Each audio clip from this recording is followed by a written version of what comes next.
So, Keir Starmer wants to ban social media for under 16s. As critics say, what's going on here? What do you think?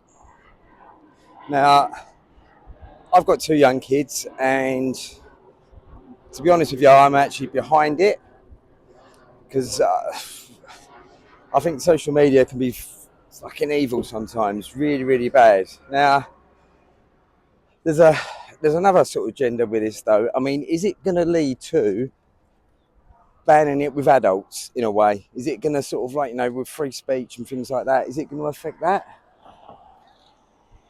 I struggle to actually really sort of think it's just about the kids with Starmer. There's always something else. He hasn't got the nation's sort of safety, as we know. He doesn't give a shit about anything like that.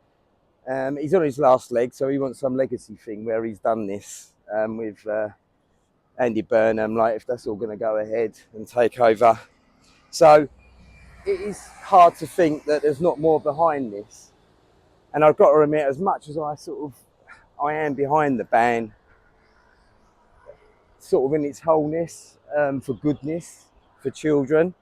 They don't need it, but obviously I'm an advocate for free speech, though. But sometimes, I think sometimes things like this need to be done. But with Starmer, I do really worry that there is going to be something more with this. I do think that there is something else cropping up with this, because even if he's gone, what does that mean that other people can do? There is going to be a real sort of worry that once Burnham gets in, or any government gets in and all that, what can they do with this? What can they play around with this? And then we're all fucked then. We all know the decline of free speech at the moment. I mean, should I be sort of walking in London at the moment on this bridge talking to you like this? Could I be taken to the tower and something happened to me for this little sort of talk now?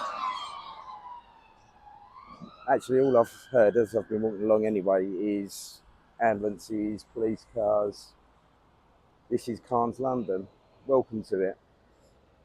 But anyway, we'll have to see what happens with this. But I mean, he says he's rushing it forward, but it's not going to happen until next spring anyway. So we'll have to see if it does go ahead in the way he's saying it's going to, or whether there's going to be some other sort of things added to it at all.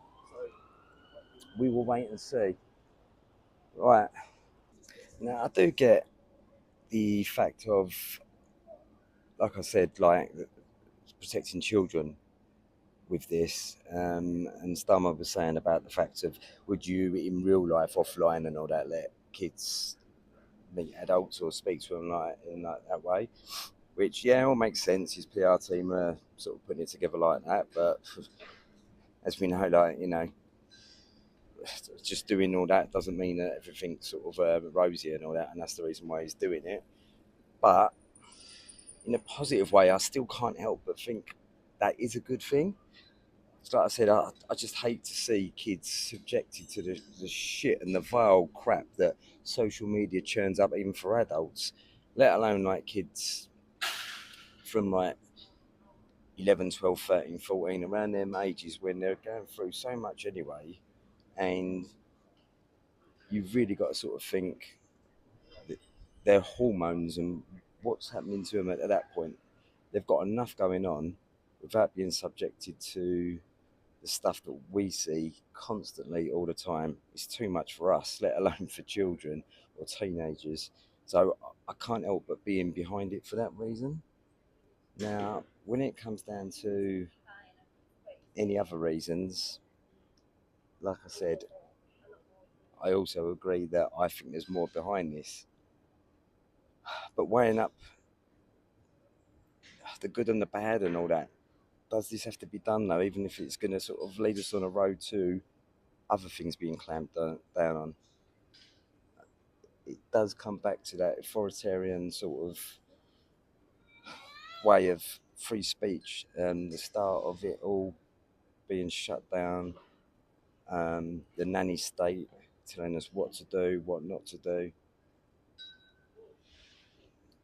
When you've got, I suppose when you've got children, though, you do look on it differently. So apparently, there's a lot of parents that are behind this, and they want it to happen.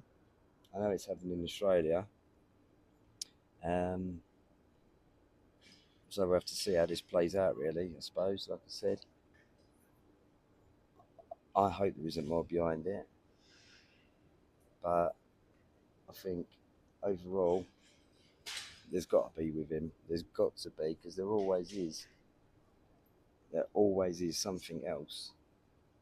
When you've got the Fabian Society behind you as well, though, pushing agendas and telling you what to do with Labour, then to me, there is a bigger plan afoot here. So I do agree. I never, ever fucking agree with Starmer. Total, utter prick. But on this, I do. But yeah, I think the caveat is that there is more, and this is the start of other things to come. He might not be around to see it, but if he goes and Burnham wins in Makerfield, and then that starts the process for him to take over the PM, he'll get it. If he wins Makerfield, then definitely he's going to be PM. And then where do we go with him as PM? What does that bring about? Like I said as well, though, for future governments at the moment, we don't know what's going to happen, and this could be the first part of a rocky road that we're on. So even though kids will be saved with this, they'll be fucked in other ways. I'm going to joke and say quite literally then, but you know what I mean. There's there's things in place that are going to be happening over the next 5 years, which are going to become more apparent unless they're stopped. And that's what we've got to put a stop to. We've got to not let it get to that. So as good as this sounds, there's something dark to it as well. As good as it sounds, there is something else. Starmer can't be trusted, so we'll have to see. Um, it will all play out, but will it be too late? Anyway, say it straight.